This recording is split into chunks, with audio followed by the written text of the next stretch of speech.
Halo, Julprit, pace bene, masih di Mea Culpa. Saya menemukan satu berita yang menarik. Ada 3 orang bersaudara, laki-laki. Totalnya mereka ada 5 bersaudara di keluarga itu, tapi 3 di antaranya menjadi pastor dan ditahbiskan pada waktu yang sama. Nah, ini yang menarik. Siapa mereka bertiga? Di sini kita akan coba lihat namanya Carmine De Angelis, usianya 30 tahun, dan saudaranya bernama Ferdinando, usianya tentu 30 tahun karena mereka kembar, dan saudara mereka yang lebih tua bernama Roberto berusia 34 tahun. Mereka ditahbiskan pada tanggal 28 Juni tahun 2019.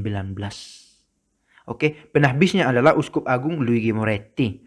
Dan ini terjadi di Keuskupan Salerno dikatakan. Nama keuskupan itu adalah di Keuskupan Salerno. Dan peristiwa itu terjadi di katedral di keuskupan itu. Bersama dengan 3 orang bersaudara ini, ditahbiskan juga 11 orang muda lainnya. Usianya berkisar 25 sampai 42 tahun. Oke. Dan dikatakan di masa modern 14 orang, mereka 3 dan 11 yang lain, 14 totalnya, ditahbiskan menjadi pastor. Itu adalah jumlah yang mencatatkan rekor yang besar. Wah, tentu saja kami saja 3 orang ditahbiskan bersama. Dan itu sudah angka yang cukup besar. Oke. Yang menarik, saya mau tunjukkan satu poin di sini. Keluarga mereka ini, keluarga De Angelis ini adalah keluarga yang pendoa, oke? Keluarga yang pendoa, dan setiap hari mereka punya kebiasaan membuat dua pendek, breviary, di rumah, dua-dua yang pendek-pendek. Tetapi ada saja doa pribadi yang diselipkan oleh ibu mereka, nama ibunya adalah Agnes, kalau dalam langgam dialek bahasa Latin pronunciation GN dibaca Agnes. Di dalam doa ibunya ini diselipkan satu doa rahasia yang tak seorang pun tahu. Oke? Tak seorang pun tahu. Lalu apa isi doanya? Tuhan, ambillah salah seorang anakku menjadi seorang pastor. Itu menarik ya. Tuhan, ambillah salah seorang anakku menjadi pastor. Ibu ini adalah seorang pensiunan guru sekolah dasar. Dan dia punya 5 orang anak laki-laki dikatakan. Apakah ada anaknya perempuan? Saya tidak begitu tahu persis menurut berita ini. Tetapi lihatlah, kata si Carmine, seorang anaknya itu yang ditahbiskan. Kami ditahbiskan ada 3 orang, lebih dari yang ibu minta katanya. Dan ini adalah peristiwa yang menarik saya pikir.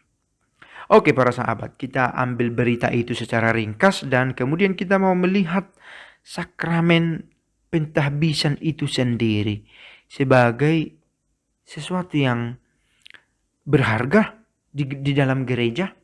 Ada 7 sakramen, 7 bentuk sakramen yang kita terima dalam gereja. 3 itu inisiasi, baptis, krisma, ekaristi. 2 itu pendamaian, sakramen tobat dan sakramen pengurapan orang sakit. Dan 2 itu pelayanan adalah sakramen perkawinan dan imamat. Nah, kita fokus di imamat ini. Apa itu sakramen penahbisan? Saya ambil ini sumber dari kompendium. Sakramen penahbisan adalah sakramen yang melaluinya perutusan yang dipercayakan Kristus pada para rasulnya terus dilaksanakan dalam gereja sampai akhir zaman. Nah, ketika saya ditahbiskan menjadi pastor, uskup menahbiskan saya.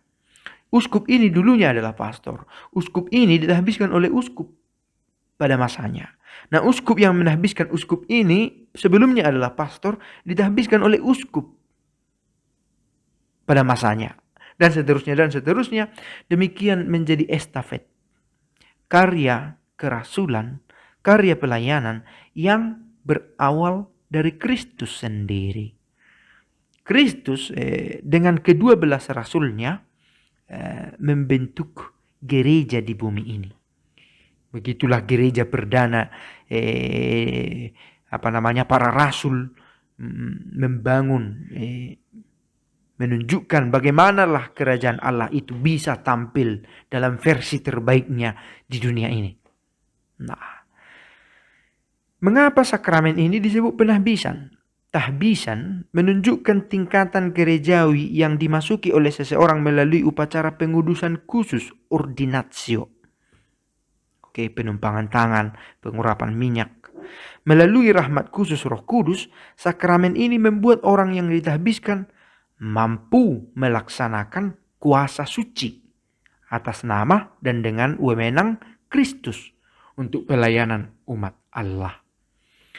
Nah, saya pikir semua kita karena baptisan, pertama-tama baptisan, memiliki tugas sebagai imam, raja, dan nabi. Untuk memimpin, untuk menuntun dalam doa, dan untuk mengajar. Dan tugas ini istimewa secara khusus diemban lewat sakramen penahbisan yang diberikan kepada orang-orang yang mengkhususkan diri untuk itu. Nah, akhirnya harus kita mengerti ini lebih dari sekedar profesi, tugas, pekerjaan, mata pencaharian apalagi, tidak pada bidang itu. Tetapi menjadi bagian dari pelayanan di dalam gereja. Demikianlah gereja itu berjalan di mana umat beriman, ada yang awam dan ada yang berperan sebagai petugas-petugas khusus, pelayan-pelayan yang mencoba meneruskan karya Kristus sendiri secara istimewa di dalam komunitas. Dan itulah yang bisa kita lihat lewat penahbisan. Apa tingkatan dalam sakramen penahbisan? Sakramen penahbisan terdiri dari 3 tingkatan yang tak tergantikan dalam struktur organik gereja, yaitu episkopat, presbiterat, dan diakonat. Ini dia. Ada tingkatan tahbisan uskup, episkopo, dan ada tahbisan imamat, presbiterat, dan persiapan menuju untuk presbiterat ini ada tahbisan diakonat, diakein, untuk melayani di dalam gereja. Nah, saya pikir ini satu cerita dan juga termasuk katekesi ringkas. Bagaimana ibu itu berdoa supaya anaknya ada menjadi pastor, dan saya yakin ketiga pastor muda ini dibentuk di dalam keluarga yang memang berdoa. Dan semoga semangat itu juga ada di tengah keluarga. Kita berdoa bukan terutama untuk tujuan ini, tetapi berdoa adalah kebutuhan.